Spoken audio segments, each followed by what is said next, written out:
So I'm wondering here, guys, who out of all y'all MMA video, who of you guys watched UFC's 25th anniversary show this Saturday, last Saturday? I'm in the middle of the week making these videos, so I like to process my information before I really come out with any statements on it. But I really didn't process this that much. This was the same opinion I had after the fight as I'm going to discuss with you today, and it doesn't have anything to do with the craziest KO I've ever seen in my entire life. The elbow up from Yair Rodriguez. Boom! KOs the Korean Zombie. Because that was insane, wild, exciting. Oh, loved it.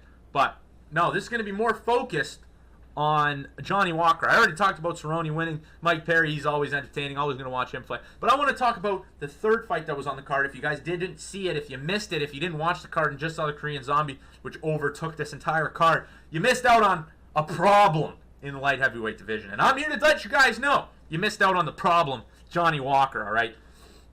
My goodness. The first thing, if you guys haven't seen the event, if you have, you're not gonna answer this question. But what do you think of when you think of Johnny Walker? That name, Johnny Walker. What do you think? What do you think of?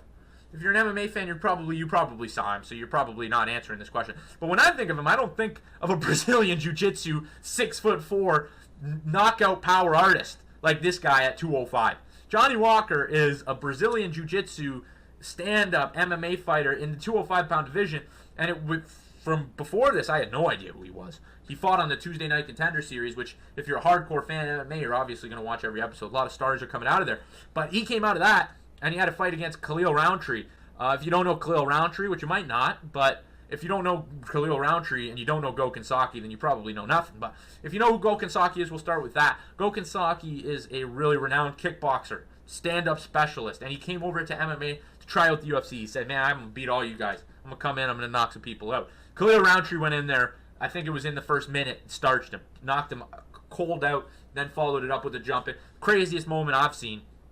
Kickboxer coming over, getting knocked out in that way, that statement that was made. But yeah, that's what he did. So I knew he had power coming in. I knew Khalil Roundtree. I knew who he was coming in. I was like, man, we're going to see this good fight. And then we see Johnny Walker come out. First thing was, damn, he's big. First thing I had to say to myself, he's a tall dude. And then he got in the octagon, and I was thinking, because I knew Khalil, I didn't know who this guy was. I was like, man, I'm jumping KO. I think I'm going to see it. Stefan Struve, part 2. Stefan Struve, Private Brown, pa. But we didn't. We didn't get to see that. We got to see Johnny Walker, a problem, an issue. So what they were talking about, they're talking about Brazilian Jiu-Jitsu specialist before the fight. They're showing his Tuesday Night Contender Series fight. I'm not like sitting there like, wow, this guy looks crazy, amazing. This guy's crazily good, looking good fighting, knocking people out, you know? I didn't think that going into the fight. And then the fight starts. He's catching some mean leg kicks from Roundtree. Roundtree's kind of looking stagnant. I thought he was going to be jumping with more right hands coming in, but maybe he didn't want to get caught coming in, which is fair enough. Fighting, a lot of things going through the mind. But the calmness of Walker really got to me too. He got a leg kick, rubbed it, smiled, and he rubbed his leg, and I was like, man, all right, this guy's something special out here. And then I'm like, man, this guy's going to get jumping KO. I'm still thinking that. I'm still whispering to my buddy, watch the fight. He's going to get jumping knockout. Get jumping KO, finish, moment of the year. No, it didn't happen. He threw a head kick and shook Khalil Roundtree. I'm sitting there like, ah! Whoa! We're seeing, so he's rocked. And then the clinch happened. And then they started walking backwards. He dropped one elbow, put him to the floor, and it was a vicious knockout. Like, eyes back of the head, he's out cold. You could tell he was out cold, and it's kind of one of those knockouts where it's like, is he okay? I don't know if he's okay, but it was brutal. And it just showed me, because the way they were talking about his jiu-jitsu, I was like, man, this guy's going to probably try and grapple, but he used his range very, very well. He was dancing, jumping, moving on the outside, and the only real thing he was ever getting caught with was leg kicks. And obviously at 6'4", you're going to get caught with a couple leg kicks, so you just got to be ready for that. But the power he possessed really caught my attention. And then it also caught my attention that the only person to give the best light heavyweight of all time a real issue was also 6'4". So if you're looking at Jon Jones, he's 6'4" himself. No, Gustafsson 6'5". He's a problem. 6'4" Jon Jones, his closest fight was against 6'5" Alexander Gustafsson, which we're gonna get to see again come December 28th. We're gonna get to see that, I think, 28th or 29th. We're gonna get to see that fight again. So we're gonna actually see if Jon Jones was actually being honest when he said, I didn't take this guy seriously in the build-up to this fight. So we'll see. But nonetheless, he gave Jon Jones an issue. Gustafsson gave Jon Jones an issue. And now you're combining Gustafsson the height of Gustafsson with some power. Like, that was good power, man. Like, that elbow put him to bed. Even though the elbow kind of caught right back here, a good soft spot, a good placed elbow.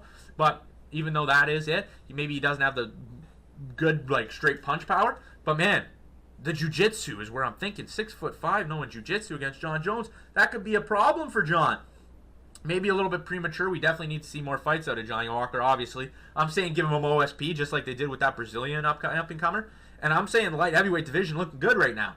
Johnny Walker, whoever, I can't remember his name, the Brazilian that was coming up. I can't remember his name, but you guys probably know who I'm talking about. He just beat OSP, dominant fashion, KO'd him at the last second of the round at the end of the fight.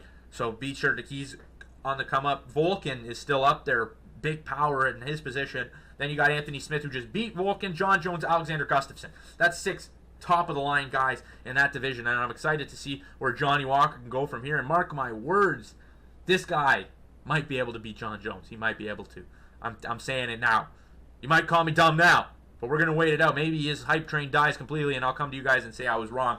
But as of right now, I think he has a shot. But that'll do it for this video. If you guys didn't see that Fight Night 25th anniversary, I must say it's one of the better fight nights I've ever seen, ever. Oh my God, the main event was just crazy. Co-main event was awesome.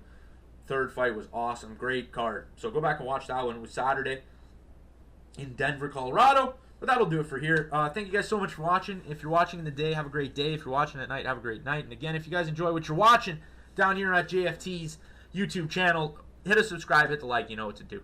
All right, you guys have a good one. Peace out, guys.